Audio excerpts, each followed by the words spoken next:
നമസ്കാരം. റിയാലിറ്റി ഷോയിലൂടെ എത്തി സിനിമയിൽ സജീവമായ താരമാണ് സാനിയ അയ്യപ്പൻ. സോഷ്യൽ മീഡിയയിൽ സജീവമായ താരത്തിന്റെ പോസ്റ്റുകൾ പലപ്പോഴും വൈറലാവാറുണ്ട്. ബാല്യകാല സഖി എന്ന ചിത്രത്തിലൂടെ ബാലതാരമായി എത്തി. ക്യൂൻ എന്ന ചിത്രത്തിലൂടെ നായികയായി അരങ്ങേറ്റം. പിന്നീട് Pretham 2, Sakalakalashala, the priest, salute, Saturday night തുടങ്ങി നിരവധി ചിത്രങ്ങളിൽ വേഷമിട്ടു. ഇരങ്ക് പട്രു എന്ന ചിത്രത്തിലൂടെ തമിഴിലും നായികയായി എത്തി. ഈ മാസം റിലീസ് ചെയ്ത ചിത്രത്തിലെ സാനിയയുടെ പ്രകടനത്തിന് പ്രശംസ ലഭിക്കുന്നുണ്ട്. എമ്പുരാൻ നടിയുടെ പുതിയ പ്രോജക്റ്റ്. ഇപ്പോഴിതാ സോഷ്യൽ മീഡിയയിലെ മോശം കമന്റുകളോടുള്ള തന്റെ നിലപാട് വ്യക്തമാക്കി രംഗത്തെത്തിയിരിക്കുകയാണ് സാനിയ. വനിതയ്ക്ക് നൽകിയ അഭിമുഖത്തിലാണ് താരം മനസ്സ് തുറന്നത്. ആ വാക്കുകൾ വായിക്കാൻ തുടർന്ന്. കമന്റുകൾ അന്നും ഇന്നും നോക്കാറില്ല, പിന്നെ ട്രോൾ നല്ലതാണ്, അതുകൊണ്ടാണ് ഇൻസ്റ്റാഗ്രാമിൽ ഫോളോവേഴ്സ് കൂടിയതെന്നാണ് സാനിയ പറയുന്നത്. എന്നാൽ സോഷ്യൽ മീഡിയ ദുരുപയോഗം ചെയ്ത് കമന്റ് ഇടുന്നവരുണ്ടെന്നും സാനിയ പറയുന്നു.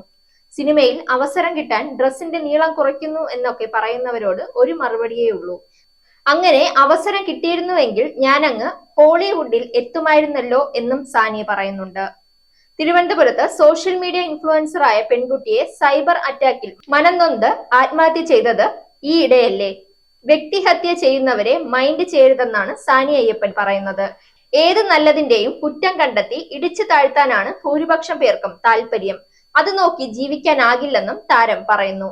അച്ഛനും അമ്മയും ചേച്ചിയുമാണ് തന്റെ സ്ട്രോങ് പില്ലേഴ്സ്. ആ പിന്തുണ മാത്രം മതി തനിക്കെന്നും സാനിയ വ്യക്തമാക്കുന്നുണ്ട്. ഈ അടുത്തായി മലയാള സിനിമയിൽ നിന്ന് വിട്ടു നിൽക്കുകയാണ് സാനിയ. മലയാളത്തിൽ ബ്രേക്ക് എടുക്കാനുണ്ടായ കാരണവും സാനിയ അഭിമുഖത്തിൽ വ്യക്തമാക്കുന്നുണ്ട്. ക്യാരക്ടർ റോൾ ചെയ്യാൻ ഒട്ടും മടിയില്ല. പ്രീസ്റ്റിലും ലൂസിഫറിലും അത്തരം വേഷങ്ങളായിരുന്നു. പക്ഷേ ടൈപ്പ് കാസ്റ്റ് ചെയ്യുന്നു എന്ന തോന്നൽ വന്നു. കുറച്ചുകൂടി നല്ല വേഷങ്ങൾ വേണമെന്ന മോഹവും. അതുകൊണ്ടാണ് കേട്ട കഥകളൊന്നും കമ്മിറ്റ് ചെയ്യാതിരുന്നതെന്നാണ് സാനിയ പറയുന്നത്. തമിഴിൽ പുതിയൊരു സിനിമയും റിലീസിനായി കാത്തിരിക്കുന്നുണ്ട്. അതേസമയം മലയാളത്തിൽ വെബ് സീരീസിലേക്ക് കടക്കുകയാണ് സാനിയ അയ്യപ്പൻ. ഐസ് എന്ന വെബ് സീരീസിലാണ് താരം ഇപ്പോൾ അഭിനയിക്കുന്നത്. സാക് news, Thiruvananthapuram. News means entertainment and entertainments. Meets news. Watch സാക് ന്യൂസ്. നേരിന്റെ വാർത്തകൾ നിങ്ങളുടെ വിരൽത്തുമ്പിലെത്താനായി സാക് ന്യൂസ് ചാനൽ സബ്സ്ക്രൈബ് ചെയ്തും ഷെയർ ചെയ്തും ഒരു ശരിയായ മാധ്യമ നിലപാടിന് നിൽക്കാൻ ഞങ്ങൾ നിങ്ങളെ ക്ഷണിക്കുന്നു.